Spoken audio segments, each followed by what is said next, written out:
So I help people with lots of exams, right? My specialty is IELTS, specifically IELTS writing, but a lot of people ask me, okay, so what's the best test for me? Which test should I do? I heard about this one, I heard about that one, so today I'm going to tell you all about the exams, okay?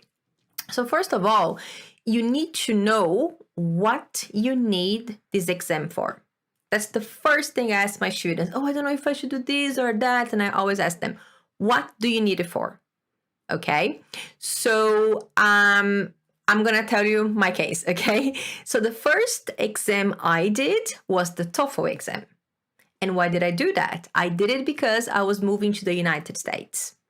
All right, and the TOEFL exam is for people who want to study in the United States. I was going to go there and I was going to study. So that made a lot of sense. Okay, I did a short preparation and then I did the test. And when I got there, I showed them my test, and there were some courses that I could do because I had the test.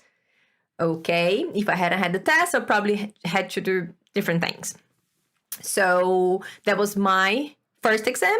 Then the second one was the CPE exam. And I did it because I thought it was a good idea for me. Okay, I'll talk about Cambridge exams later, so you know why I did it. Okay, but it made sense to me and I did it. Okay, I came to Australia to do that exam. Okay, and then the next one I did was the IELTS for immigration purposes.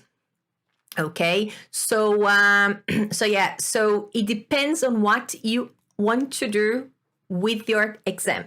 So first thing you have to know is, why do you need the exam for? That's the first thing, okay? Once you know why, so different reasons you need an exam would be for education purposes, okay? You need for immigration, okay? You need for your job. I'm going to talk about an exam that people use for their jobs, okay? So first thing, what do you need it for?